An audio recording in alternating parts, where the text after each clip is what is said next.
Alarna, welcome back to the podcast. Thank you so much for having me, Kirsten. Oh, always a pleasure. Always a pleasure. I know that a lot of people on the community have been, really enjoying working with you and definitely loving the wisdom that you've been sharing on, through our socials and just the reflections that you have. I love listening to them, like your calm, really level voice. It makes me always feel so safe. Did you know that about yourself? Thank you. That's very kind of you. That's very kind of you. No, not at all. And because that's the beauty, right? We've got different modalities on the collective, but we've also got such different approaches just because we're different people. And so It's nice to be able to find the right ones that work for you. Exactly. And I think that's one of the great things about the Light Path Collective, that, you've managed to pull in people from these different modalities with different strengths, different personalities. And so there really is something for everyone in there, whatever you're looking for. Yeah, for sure. Yeah. And like today, we're just going to have a chat about, that whole idea of our being so hard on ourselves because it's such a universal experience. But before we dive in, I know before you had a beautiful quote from young Pablo, I think last time you were on, but is that how you say his name? Jung. Yes, Pablo. but I don't think that was, I think I had did you? It's from Carl Jung. Carl Jung. I do actually post a lot from Jung Pueblo. That's probably why I'm thinking that. Yeah, you're forgiven for thinking that. I think he's amazing and he has such great insight. So I do quote a lot from him. Yeah. I need to read some of his work. I've never read his work. It's brilliant. Yeah, brilliant. I've got to get into that. This month on the collective, we're looking at Think Like a Monk. I'm loving Jay Shetty. I've never read Jay Shetty before. Yeah, okay. So it's interesting just to get that perspective. Anyway, quote, hit us with one. Have you got one for us today? Have you got something did pop up on my feed this morning and I liked it. So it's by William Blake, the English poet. Yes. And he says, "The person who does not believe in miracles surely makes it certain that he or she will never take part in one." Oh, so that just gave me the feels. Who doesn't love a miracle? How do you define miracles? Well, I just automatically went to A Course in Miracles about an intercession from the divine, going from fear to love. But look, I don't know, and I think it's not always clear about what is a miracle. I mean, for me, it's when I feel that there is some divine intervention in my life. That to me is what I consider to be a miracle. Something that doesn't necessarily make sense, something that I haven't planned or that I feel I haven't somehow, had a part in working towards, but it's just like this beautiful, very generous, very, I don't know. It's just something that opens your heart and you're just like, thank you, God. Thank you so much. That to me is a miracle. But I guess everyone might see it slightly differently. Yeah, for sure. I mean, knowing that though that you are the divine. And so it might seem unexpected to your consciousness, but not necessarily to the subconscious or the soul. And like I always go to the aspect of Course in Miracles where Marianne Williamson talks about it being a shift in perception, because when something happens, like we may have perceived it was an impossibility and so it feels miraculous, or we may have changed our mind about something, or we may have shifted and then the outside world reflects something different to us and we feel like it's a miracle, but it's not, because we have shifted in order to align with that. So really we are the miracles. So I love that William Blake quote that if you don't see yourself as miraculous, then how boring. Like, where are you going? I know, you're missing out. Yeah. Totally. Yeah. I think that's true. And I think also if you don't believe, you're just going to miss things. I mean, I think there are amazing things that are happening all the time, but it's sometimes we just don't have the eyes to see it because we're so fixed looking in a particular direction or a particular mindset. And so if you're able to believe in miracles and be open to them and be actually looking for them, you're far more likely to see them. Do you know, I think that's part of the reason why people, in my experience, and I'm not sure in your experience, why people come for readings, because I think that they don't, I think people are intrigued and would like the reassurance that everything is going to be okay. But I think it's more that opportunity for someone to mirror back to them a different possibility, or a possibility, or rephrase something in a different way. And in that in itself is miraculous. Not necessarily, Yes. oh, you'll meet him on a Tuesday at the corner store and that'll be the love of your life crap. But it's more like, oh, wait a minute, this is where I was hoping my life would go, and I can see that it's a possibility, and that's been, reaffirmed to me, or something's been thrown up. Yes. But in hypnotherapy, obviously it's a deep healing modality, but surely that you would have to walk into that appointment with you and the sessions with you knowing that anything is possible, right? Absolutely. And I think the more open-minded you are, the easier it is for things to shift. And a lot of what I do as a hypnotherapist is actually to help people shift their perspective. Because you can't change someone's past, right? As a therapist, you can't change the circumstances or the situation that a person has found themselves in. But what you can do is help them see that from a different perspective. So you can help them see that from a more empowering perspective. And one of the principles that hypnosis uses is actually that power of focus. So what aspect of this situation are you focusing on? And if your focus is too narrow, you're not going to be able to see other possibilities. So there's always more than one way, more than one perspective that you can take on any particular situation. But sometimes it just helps to have someone else point out, hey, there's all this real estate over here that you're not actually looking at. So is it possible for you to just widen a little bit? And those shutters or those blinkers that we use, they are our beliefs and they're our thought patterns. We all have these lenses through which we see the world, and our beliefs and our thought patterns and our childhood conditioning and whatnot, they are the lenses through which we see the world. So if you want to change the way you're seeing things, it helps to really examine and look at, what am I believing about myself? What am I believing about my life? How am I thinking about these things? And to really start there, to start in that internal perspective. And often, like we were saying before, it's often you don't even need to change the circumstances. Sometimes you just need to change the way in which you're looking at it. And suddenly things that were a problem, you don't really see it as a problem anymore. Or something that you thought you needed to intervene in, or something you were responsible for, you suddenly realize, hang on, that's not my responsibility. And suddenly this big weight is lifted off you. So yes, a small shift in perception can make a huge difference. Maybe we need to change your tagline to miracle worker. If only. Yeah. That's actually too much pressure. I don't think I can handle that. The holder of miracles, or the reflector of miracles. Well, Exactly. The other a while ago now, actually, and we'll have to find it and repost it, I think. But you put up a post about how people are often really, really hard on themselves. Speaking of that perception and that lens and the way we see ourselves. It's something that I have been not accused of. Accused is quite a negative word, but it's something that has been pointed out to me quite a lot in my life, that I'm really hard on myself. And I know I'm really hard on myself, but I quite like it because it keeps me going. There's a positive aspect to it. But when you talked about this in your post, we got a big reaction in that it really resonated with people. Yes. I mean, that post came from just something that I had witnessed repeatedly in a number of clients, that they were being very hard on themselves in situations where, from a third person perspective, they had actually done pretty well given what they were facing and given everything that they had gone through in the past.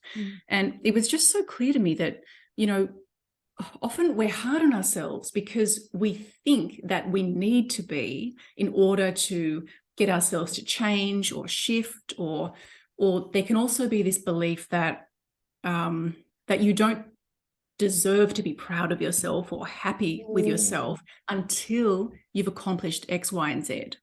So self-acceptance, self-love is very conditional.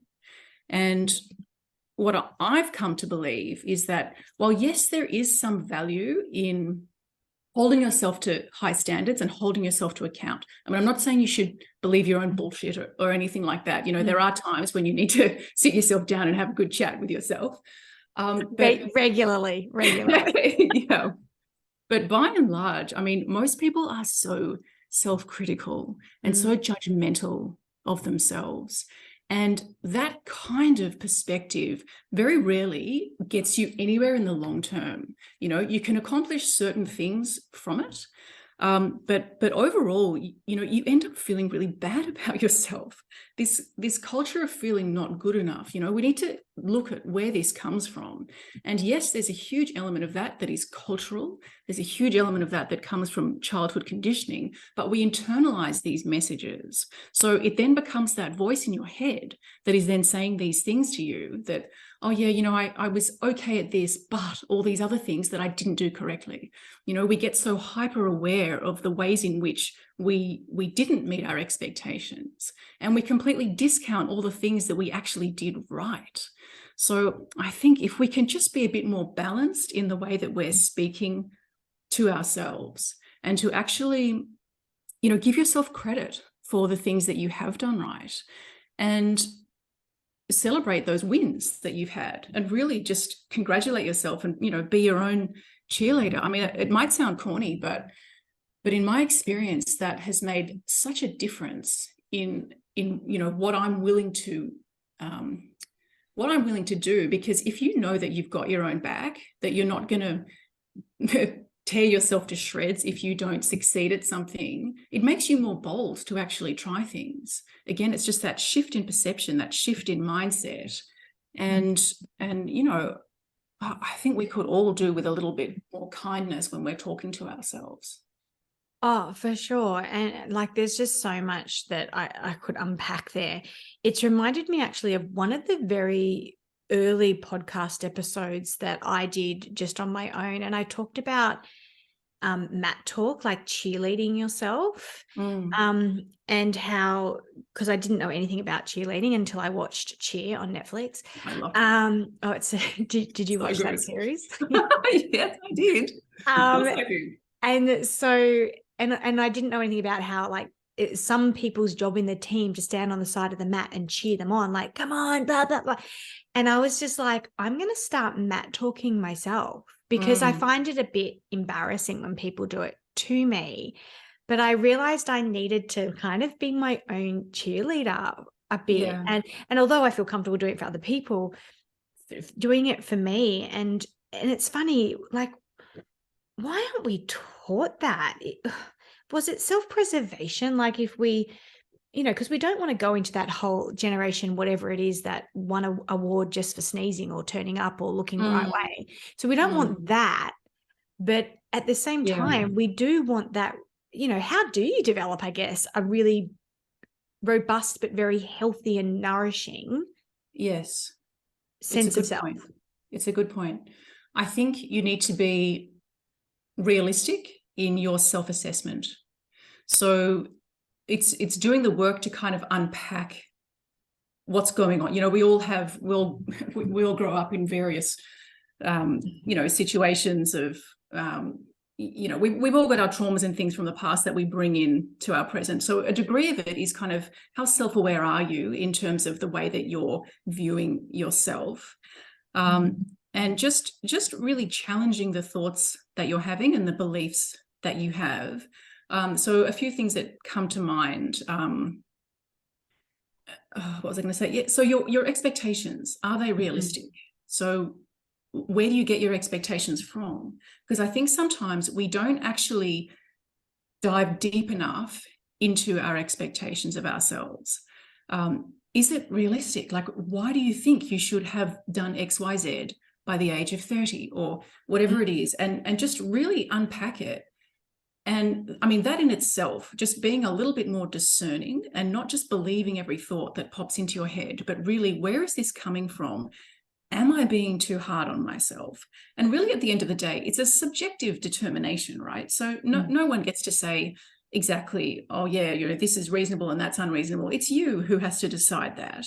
And at the end of the day, you're free to think any thoughts you want, but I guess it's is this working for me overall? And what is the ultimate goal of what I'm doing and the way that I'm living? And for most people, the reason that they'll do anything at all, when you boil it all down, it's because they want to be happy, right? Anything you want, it's because you think that's going to bring you a degree of happiness.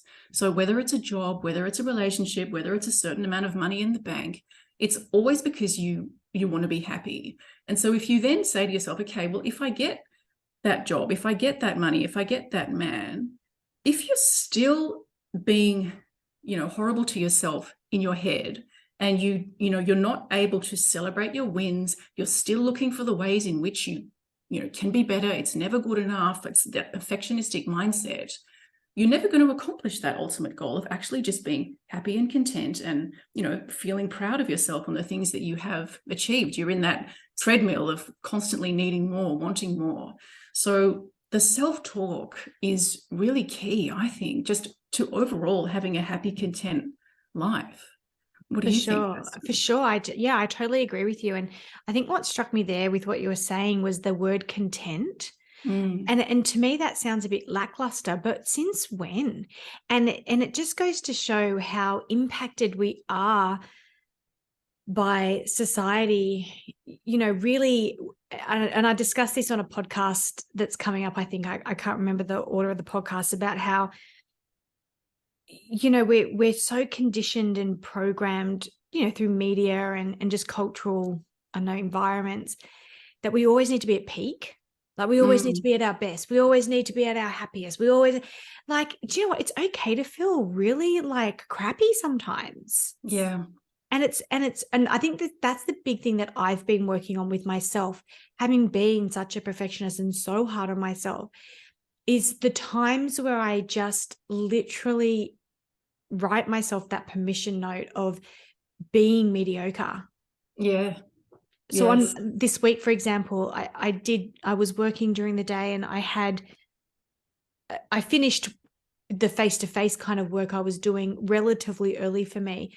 Mm-hmm. And I thought, great, because I've got a million things to do. I always have a million things to do. And I didn't want to. I just didn't want to.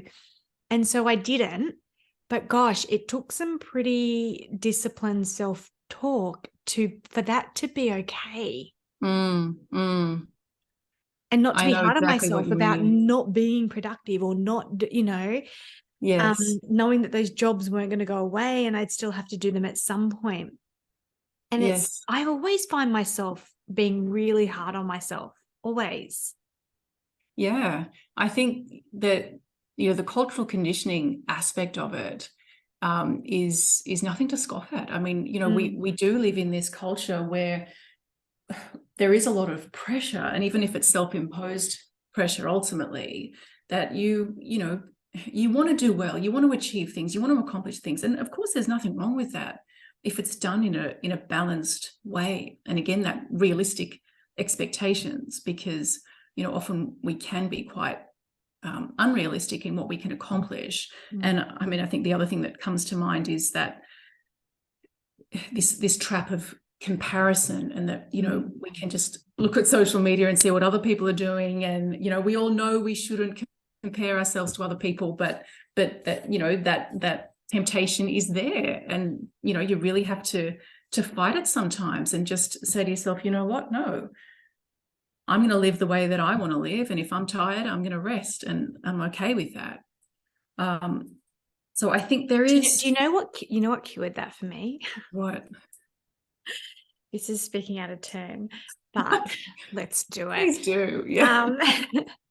So I got the opportunity to work with quite a number of influencers a while back, and it was really interesting because it was just through connections. Sometimes I've met them and then they got sent my way or whatever.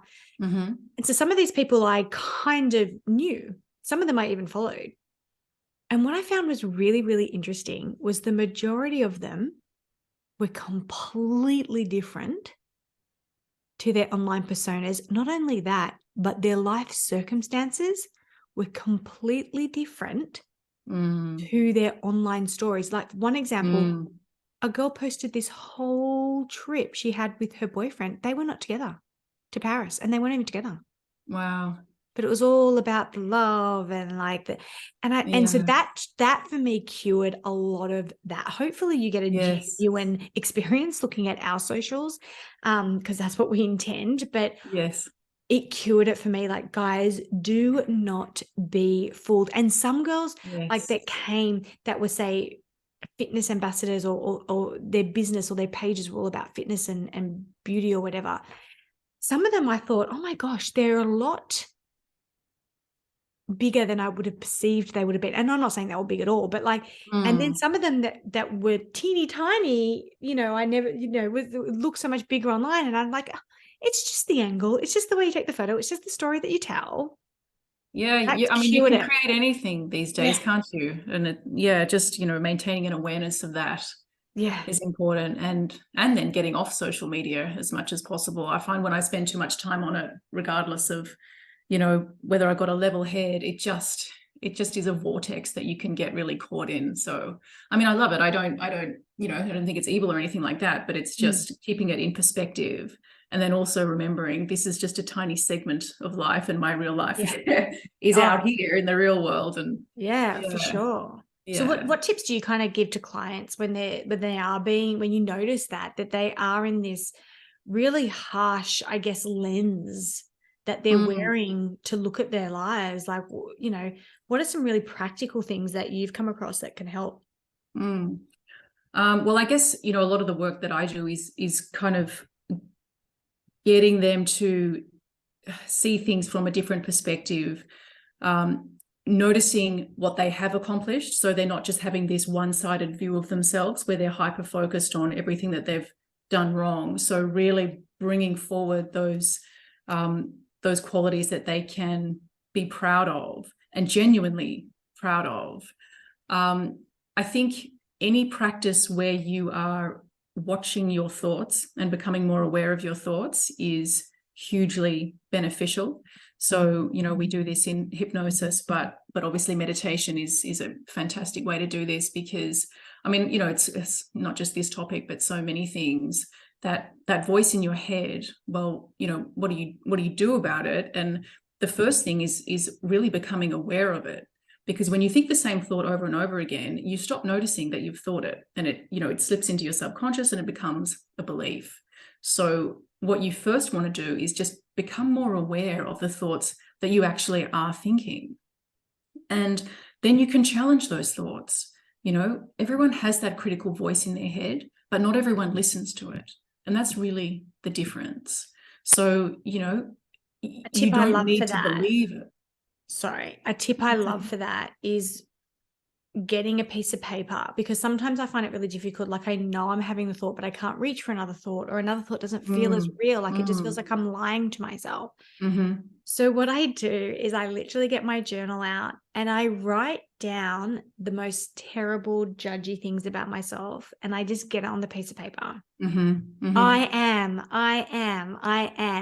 But then on the next bit of paper, I also have to, like you're saying, I have to balance that out. And then when you write it, we know obviously heaps of scientific evidence behind that pen-mind connection in terms of the rewiring.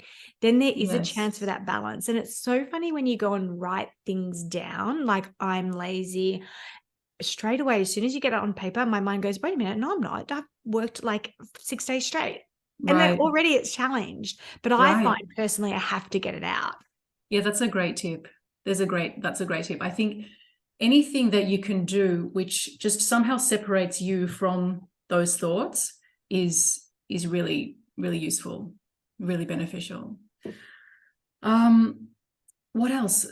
Something else that I really like to do is, this is more with feelings. If you're feeling upset, if you're feeling anxious, if you're feeling, down on yourself, one thing we can end up doing is really judging ourselves for the way that we're feeling. And then, once you start judging your feelings, you can get into that sort of spiral of, you just end up making it worse. Yeah.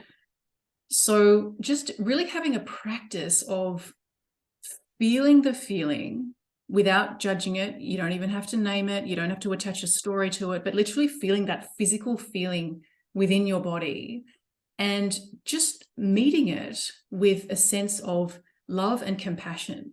That's literally all you're doing. You don't need to try and fix it, try and solve it, none of that. It's literally just this very physical experience of feeling that energy within your body and then knowing what it feels like to actually hold space for yourself. You know, often we're so good at holding space for other people, but we don't know how to hold space for ourselves. So it is a practice. I mean, sometimes you'll be able to do it and sometimes you might not be able to do it, and that's totally fine. But it's something that I've been doing in my own life, and I find it really comforting. And it's amazing how when you're able to meet a feeling with that compassion, and that you're, you know, holding space for yourself, to me is a really good way of thinking about it, because it's almost like you can, you know, you're kind of giving yourself a bit of a hug, and you can feel that it just starts to dissipate that feeling and dissolve that feeling if you can stay with it. It's a really powerful practice. So that's something that I would recommend people try if they're, you know, are struggling with those kind of feelings, and, you know, and can't reach for any other thought. I mean, I know completely what you're saying, and sometimes that really shits me when, you know, if you're in this sort of mental spiral and then someone tells you to think positive, you know, you want to punch them in the face. So sometimes it's easier to just kind of drop into your body and just leave all the mental story aside as much as you can. My kinesiologist used to get me to do that. She used to say, where do you feel that in your body? And what does that feel like? And she's like, just breathe. So we just breathe into that feeling, and then she'd say, what do you notice? Has it moved? Has it grown? And we just keep doing that until we didn't. And that's a way to kind of like, that I realize now you're just speaking, that I use to move that feeling through my body. Because as you know, Joe Dispenza said, thoughts create feelings and feelings create beliefs. God, I hope I've got that right. Why do I think I've got that incorrect? But and then these beliefs create your life. And so we have to be really, like, as you say, mindful and acutely observe what's going on. Yes. And, you know, so much of our behavior is an attempt to avoid what we're feeling. So if you can actually have the courage to sit with those feelings for as long as you can, that's a really great way of helping you to break away from a lot of coping mechanisms as well. Because if you don't feel the need to avoid your feelings as much, then suddenly it provides you a lot more freedom from those things that, you know, that we tend to do to avoid our feelings. In my, you know, it's still my current life, because I still do it, you know, working with parents. And one of the things we teach about emotional regulation is that the only way you learn to emotionally regulate is if you emotionally regulate. And how often as parents do you rush in to try and quickly smother up or move the emotion on because it's uncomfortable to watch, or it's painful to watch, and all the things. And how important is it just to allow, like, it's okay to feel disappointed, devastated, upset, jealous. That's okay. And the only way you're going to regulate it is if you sit with it and regulate it. Right. And, you know, it's like what you said before. It's part of life that we feel good some days, we feel crappy other days. And, you know, throughout a day, you can kind of go up and down, and it's okay. It's okay. You know, we can't expect to feel a particular way consistently throughout the entire day. And it's just a matter of kind of riding those highs and lows as best you can. And, you know, I think overall that just helps you have a little bit more peace of mind, regardless of what's going on throughout your day. Always love hearing your wisdom and your take on things. Obviously, you know, thank you. You too. It's always so. I always just leave feeling. Oh gosh, I can't speak, but I leave feeling just so like bliss and centered. But we know where we can find you. Check out Light Path Collective via our socials, or obviously via the website. You know, if you want to dive into this work with Alarna, you know, and so much more that she can do for you, obviously not just this, but final thought or nugget of advice on how we can really work on not being so hard on ourselves? I think just, you know, understanding and appreciating that life is about the journey. It's about growth. It's not about perfection. And wherever you are and whatever you're experiencing, it's okay. It's okay. I love that. That's it. Yeah. Thanks so much for joining us today. Thanks for having me. Head over to the Light Path community page to share your thoughts and tips and advice on how you avoid being so hard on yourself. But till next time, hopefully that shared just a little bit of light upon your path.